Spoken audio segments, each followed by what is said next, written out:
How to solve for the area of a triangle. So, area, ang formula natin is 1/2 times base times height.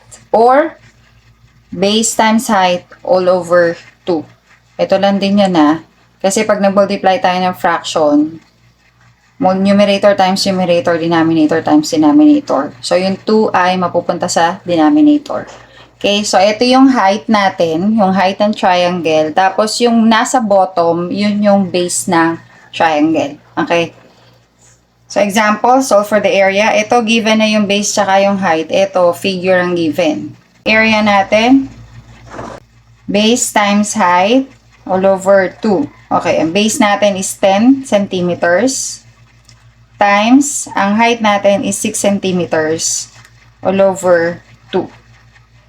10 centimeters times 6 centimeters is 60 centimeters squared divided by 2.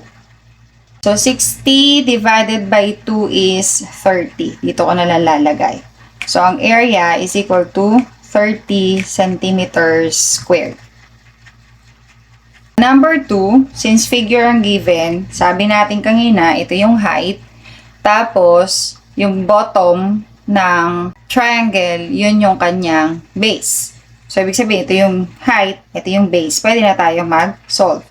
So, ang area, base times height, all over 2, ang base natin ay ito. 9 centimeters times, ang height natin is 7 centimeters. All over 2. 9 centimeters times 7 centimeters is 63 centimeters squared divided by 2. So, ito magiging decimal number. Yan, ha? So, 63 divided by 2. Pwede dito ka na mag-ano. 6 divided by 2 is 3. Tapos, 3 divided by 2 is 1. 31.5 centimeters squared. This is the area. Paano nakuha yon? Kung long method, 63 divided by 2. 6 divided by 2 is 3. 3 times 2 is 6.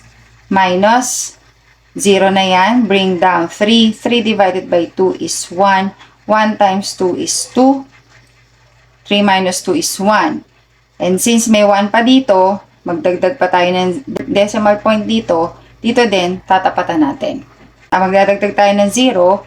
Tapos bring down 0. And then proceed as in dividing whole numbers.